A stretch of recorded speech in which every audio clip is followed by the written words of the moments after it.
Hey crew, it's Pitt, and I'm back with another Bible study. Today we're going to be diving into Genesis 38. This is Judah and Tamar. Before we get started, if you have not watched any of my Bible studies, if you're not familiar with what I'm doing here in Genesis, you should start at the top. I hold some very unconventional views, and I would hate for you to get your feelings hurt. That being said, let's dive into Genesis 38. We're going to pick up right where we left off. Where we left off was Joseph getting sold into slavery by his brothers. And now, Judah and Tamar. About that time, Judah left his brothers and settled near a man named Hira, an Abdullamite. And there Judah saw the daughter of a Canaanite man named Shua. And he took her as wife and slept with her. Shua, that's funny. So she conceived and gave birth to a son, and Judah named him Again, she conceived and gave birth to a son, and she named him Onan. Then she gave birth to another son and named him Shelah. It was at Chezib that she gave birth to him. Now, Judah acquired for a wife for his firstborn, and her name was Tamar. But Judah's firstborn, was wicked in the sight of the Lord, and so the Lord put him to death. And then Judah said to Onan, "Sleep with your brother's wife, perform your duty as her brother-in-law, and raise up offspring for your brother." But Onan knew that the offspring would not belong to him. So, whenever he would sleep with his brother's wife, he would spill his seed on the ground, so that he would not produce offspring for his brother. And what he did was wicked in the sight of the Lord, so he put Onan to death as well. Alright, we're going to stop right here, and we're going to talk about this a little bit first. There's a lot going on right here. This is a culture that we in America aren't all that familiar with, right? If my brother's wife dies, or if my brother dies, it is not my obligation to have sex with his wife to impregnate her. It's not my obligation. But apparently that was what went on here. But that's not in the law of Israel, right? That's not in the law that is given down, or it might be. It might be. We're going to be going through the law piece by piece, and so it might be, because there's a whole lot about this that doesn't really make sense in the long run. Why wouldn't he just inherit? And then if he wants the wife, or if that's the requirement, that becomes his kids and he carries on the line. Why would it be his brother's kid? That doesn't make any sense. Obviously, if the Lord judged the man not worthy to have children or to live any longer, right, and that's what you're assuming, that is your beliefs, then why would you want to be the one to carry on the line? Like, how does that commandment enter in? That sounds like some weird stuff, right? That sounds like maybe some customs that were out there, and they're just trying to justify it in here. It gets into other moral lessons too, because this right here is the justification that the church gave for thousands of years for not masturbating. Because what he did was wicked in the sight of the Lord, is that he spilled a seed on the ground, right? That's the entirety of what he did wrong, was he spilled a seed on the ground. It wasn't the fact that he was breaking the custom, even though the custom I don't personally agree with. If that's their custom, they're free to live by that. And so he's breaking the customs of his people. He's breaking the laws and the commandments, right? That would be, it's not necessarily the spilling of the seed, it's the not following the commandment. That's what was wicked. But this is what they used to lambaste people for masturbating for thousands of years. You're going to hell if you masturbate, because that's just... Now, masturbation is not necessarily something that needs to be done as much as it gets done, right? There are times and places where that is an appropriate response. We're not really going to dig into that, guys. But you're never going to be damned to hell for doing that. You can damage yourself mentally by succumbing to that temptation. That's different. And so we have cultural shock going on here, but like, objectively, carrying on the line of the man that was cursed to not live doesn't really make sense. That's somewhat of a consistency here. The fact that what they're doing here, like, you've had people told, do not take your wife from the Canaanites. And here you have Judah, who is later Like Jesus' line comes from Judah, right? He's the Lion of Judah. And so you have Judah not following that commandment. And then more, but this again is one of the patriarchs. Like a lot of credit is given to Israel, and I mean, yes, it is Israel and the 12 tribes, but they're patriarchs too. And so this is one of the idols. This is one of the people who is the shining example of how to live for the Lord, because now the world is going to be blessed by these 12 tribes. And this is one of the bases for one of the 12 tribes. This is their own story of him. Shortly after they sell their brother into slavery, he goes off and lives in this land over here. Maybe he didn't agree with what happened. Maybe he couldn't get along with his brothers anymore. We don't know that part. But he went to another part of the world, in a different part of the Green Strip in Israel. And he settled down among the Canaanites and had Canaanite grandchildren and children, or married his children to Canaanites. Okay, so, and then Judah said to his daughter-in-law Tamar, live as a widow in your father's... Oh, wait. We stopped here. Okay. But Onan knew that the offspring would not belong to him, so whenever he would sleep with his brother's wife, he would spill his seed, and what he did was wicked in the sight of the Lord. So he put Onan to death as well. So you have 2 times now. This is someone that the Lord has judged unworthy. They have not carried on their seed. They have not become the founding line, but for some reason, we still need to do this in the name of the first guy. And so Judah said to his daughter-in-law Tamar, live as a widow in your father's house until my son Shelah grows up. For he thought, he may die too like his brothers. So Tamar went to live in her father's house. And after a long time, Judah's wife, the daughter of Shua, died. When Judah had finished mourning, he and his friend Hira, the Adullamite, went up to his sheep shearers in Timnah. And when Tamar was told, your father-in-law is going up to Timnah to shear his sheep, she removed her widow's garments, covered her face with a veil to disguise herself, and sat at the entrance to Eniam, which is on the way to Timnah, for she saw that although Shelah had grown up, she had not been given to him as a wife. So there's a lot going on here too. He's like, okay, 2 of my sons have died and they have failed to produce seed with you, but by all means, come live in my house and wait for my child son to grow up so that he can bear the seed of his brother that he probably doesn't even remember. Okay, cultural differences. I really am fine with that. I'm just pointing out for emphasis that this is a very big cultural difference, even from the customs of Israel. Right. And so, after a long time, Judah's wife dies.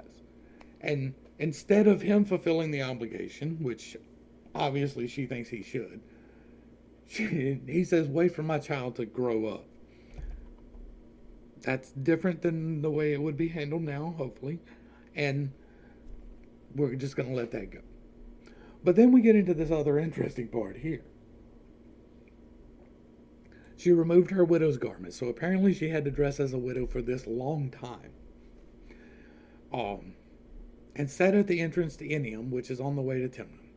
And she used a veil to disguise herself. So this is telling you now that it is not normal for a woman to be veiled in the area. And then when Judah saw her, he thought she was a prostitute because she had covered her face. That is an entirely different custom than what is going on now in that area, right? And not realizing that she was his daughter-in-law, he went over to her and said, come now, let me sleep with you. And what will you give me for sleeping with you? I will send you a young goat from among my flock, Judah answered. But she replied, only if you leave me something as a pledge until you send it. And what pledge should I give you, he asked. She answered, your seal and your cord, and the staff in your hand. So he gave them to her and slept with her, and she became pregnant by him. And then Tamar got up and departed, and she removed her veil and put on her widow's garments again. Okay, so She puts on a veil in order to disguise herself as a prostitute to sleep with her father in law, who she's been living with all this time. Okay, he's so overcome with lust that he goes up to this temple prostitute with no reservation, hesitation whatsoever. It's like, yeah, I'll give you a goat. She's like, okay, well, I need security for that. And so he gives her a what? Like, let's list them out here. Oh, right here. Where to go? A young goat. Okay, the pledge. Your seal and your cord and the staff in your hand. Really? Like one of them? Okay. Okay, maybe I could see you giving to the temple serviceman, servicewoman, whatever you want to call it. Like, I don't want to say the word again. I'm probably going to read it again, so I don't want to say it again. And you could possibly do one of those. There was no money. Like, we've already seen the exchange of money, so why would you not give money? Like, he doesn't have any money on him? That's a little odd. You're traveling. You're going up here. You're going to see about the flocks. You're going to have to hire help. There's, you know, selling your stuff. You're going to have money. Like, there's money to be exchanged in the area. So it would seem like he would have some money. Why not just, like, you know what? Instead of the goat, here's some cash. Okay, maybe it goes against custom. Hold the cash until I get back. But your seal, like the thing by which you are verified, right? This is like giving somebody your social media accounts. Like, this is who you are. This is how you verify to other people who you are. It's with this seal. So that's what you're going to give up? Like, that's okay. That's like giving up your driver's license and then your cord, right? That's the. I'm not sure. Let's look that up, because why the cord? What is the cord? Now, you can get into other interpretations and meanings for this stuff. It says cord, thread, wine. You cording your staff, you cording your staff. A blue cord.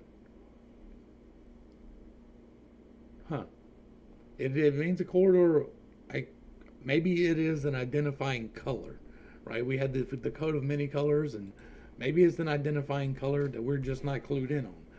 Because, like, it seems like it would be a belt, and maybe it was a special belt, and maybe it was an identifiable belt. And sure, you would give that one, right? But why would you give that and your seal and the staff in your hand? The staff in your hand is another thing. Like, are we talking about, like, a shepherd's staff? He's going to the flock to shear the flock. It would seem like he would need his shepherd's staff, right? So I'm going to assume that's the staff that he has. And we're talking about, generally speaking, when you have a staff, it is your height. Maybe a little higher, maybe a little lower, based on your preference, but it's pretty close to your height. And it's solid, and it's for fending off animals. Like, it's not just, it's to help you walk and to keep your balance, sure, but it's for chasing off things that are trying to eat your flock.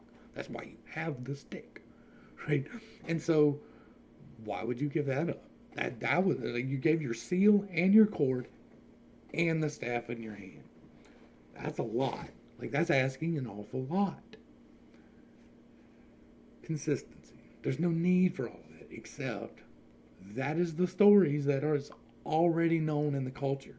And so we have to incorporate that. And we're gonna give this one to Judah, because that is the line that we're going forward with, right? The line of Judah is the one that we want to go forward in the primary slot. And so this is where we do that. We put that in the primary slot right here, because this is a big cultural thing. This wouldn't sleep with your brother's wife and wouldn't continue his line, and this whole story right here, this is a cultural thing. Everybody had a slightly different version of it, and everybody had told it just a little bit different with a little bit different names, but it was the same story. And so Moses just took them all and put them together and did what he needed to do, not to take away from them, because the message overarching is what it needs to be. Love the Lord thy God, love your neighbor.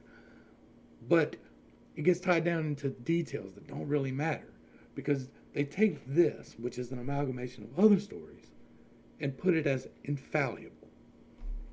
It's not infallible. It is divinely inspired. I will grant that much. But it is not divinely written. He didn't write this himself. And men put their spin on it. Despite the best efforts of men, God's word shines through. And so he gives her the things. He gives her the seal, the cord, and the staff. And then he gets up and goes away, and she books it. All right, she's deceiving him. This is happening through deception, whether it's justified through cultural justifications or not. It's still through deception. The motive is betrayed, and so now when Judah sent his friend Hira to the Adulamite with the young goat to collect the items he had left with the woman, he could not find her. And he asked the men of that place, "Where's the shrine prostitute who was beside the road at Enium?" "No shrine prostitute has been here," they answered. So Hira returned to Judah and said, "I couldn't find her. And furthermore, the men of that place said no shrine prostitute was here, so don't know what to tell you, boss." "Well, let her keep the items. Otherwise, we will become a laughingstock. After all, I did send her the goat, but you couldn't find her." About 3 months later, Judah was told, "Your daughter-in-law Tamar has prostituted herself, and now she is pregnant." "And bring her out," Judah replied. "Let her be burned to death." And as she was being brought out, Tamar sent a message to her father-in-law, "I am pregnant by the man to whom these items belong." And she added, "Please examine them. Whose seal and cord and staff are these?" And Judah recognized the items, and said, "She is more righteous than I, since I did not give her to my son Shelah." And he did not have relations with her again. Okay, so he's ready to condemn the prostitute despite the fact that he went to a prostitute. Okay, this woman is twice widowed, barren.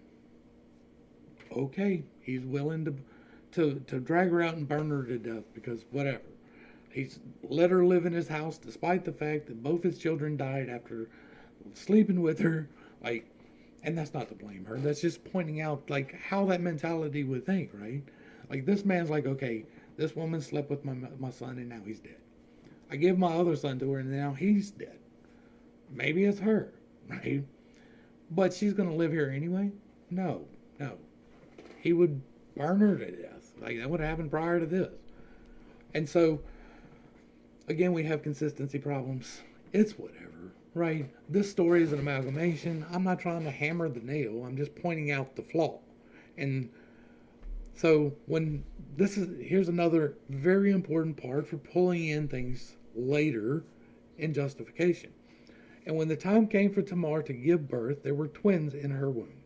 And as she was giving birth, one of them put out his hand, so the midwife took a scarlet thread and tied it around his wrist. "This one came out first," she announced. But when he pulled his hand back and his brother came out, she said, "You have broken out first." So he was named Perez, and then his brother came out with a scarlet thread around his wrist and was named Zerah. This, again, was one of those stories that is well known in the area. Everybody tells a story at the fire. That's what happens. You just sit around and you talk. Well, this is the stories that they would tell. It was the story of Perez and Zerah. That is the story that is told.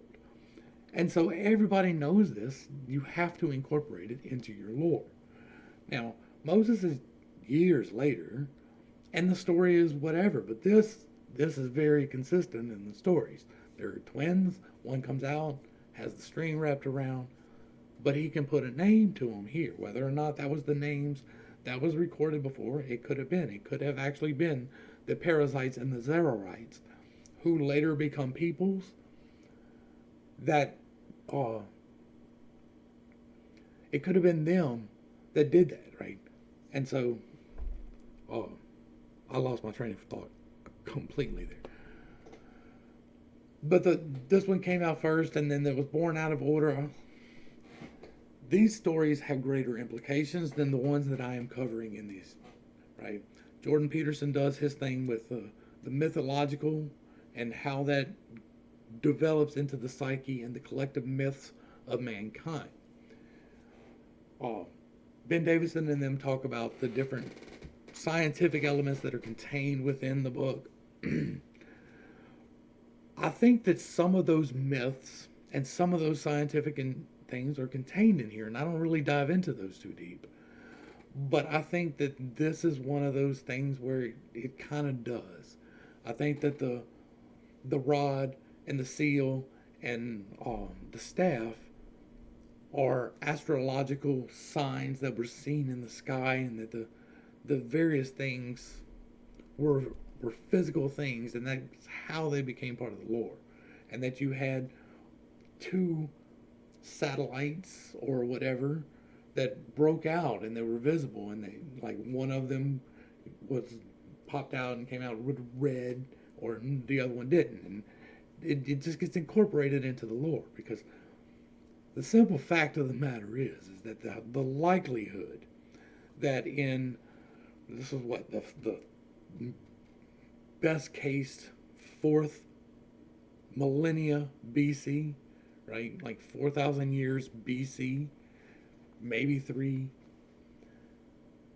The chance that there are twins in a birth, and one of them sticks out his hand, and they tie a ribbon around it, and then he pulls that hand back into the womb and changes positions inside the womb with his brother, and then his brother is born first.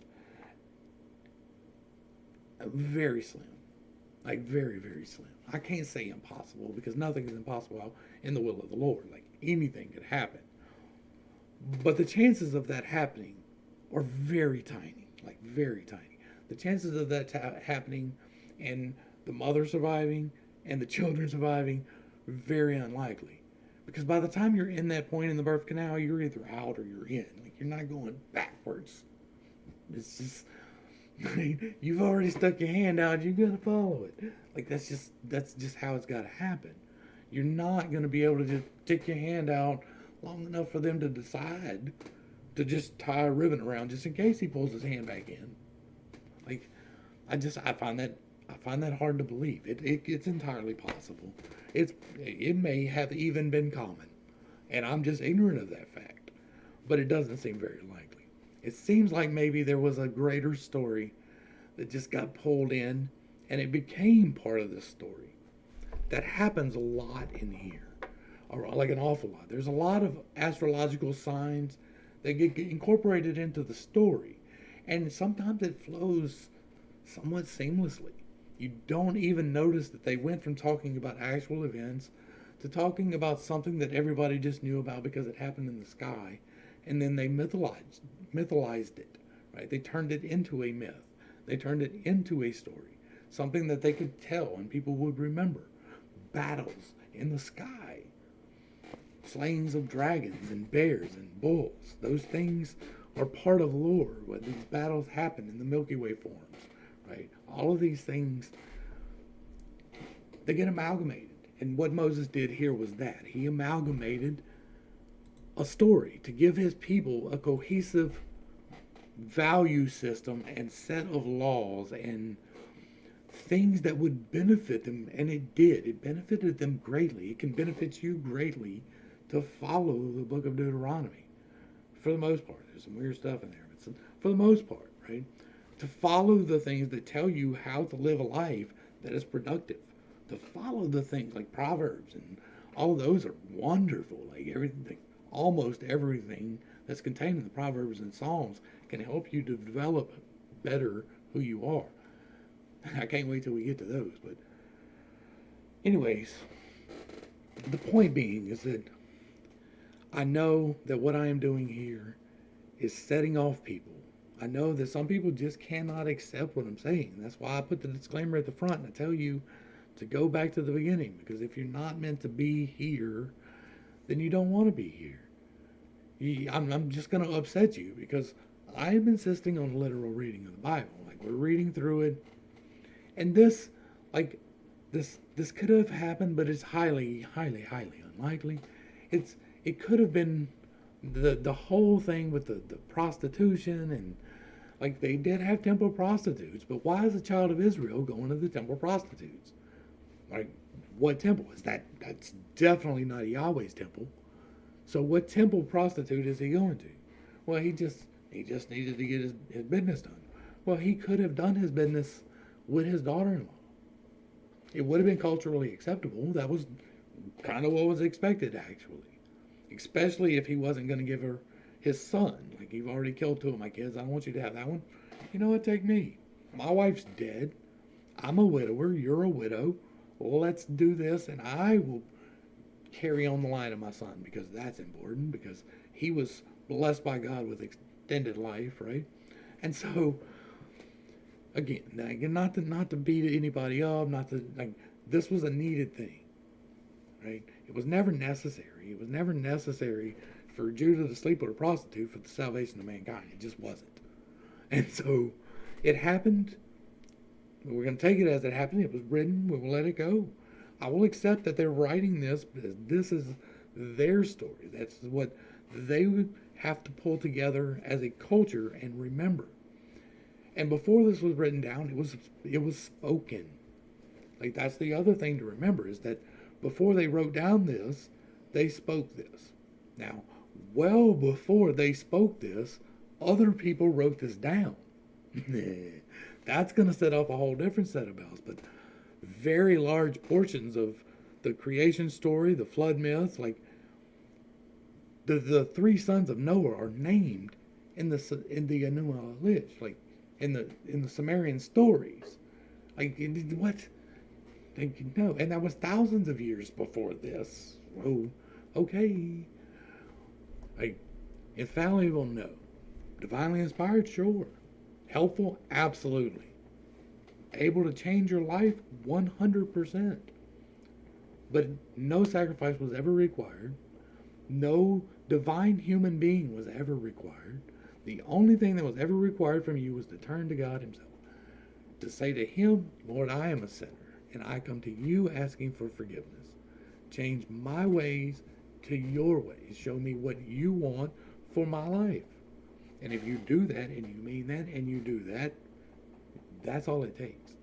You don't have to be baptized, although an outward profession of an inward decision, which is what baptism is a good thing. That is telling the whole world, I believe this thing, and that's cool. If that's what you want to do, if that's what you need to do, it is definitely a handy thing. But you don't have to be baptized to go to heaven. That's going to hurt somebody's feelings, but ask that man on the cross. Not the one that made in the middle, but the one right to the side, who saw that day, that guy. Ask him what's required. I'm sorry, my bad. I love you, Lord.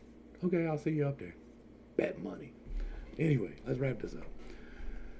To the crew, hopefully I brought a little bit of enlightenment and not too much confusion to a very complicated topic. I'm not trying to step on toes, although I know that this is absolutely going to do that.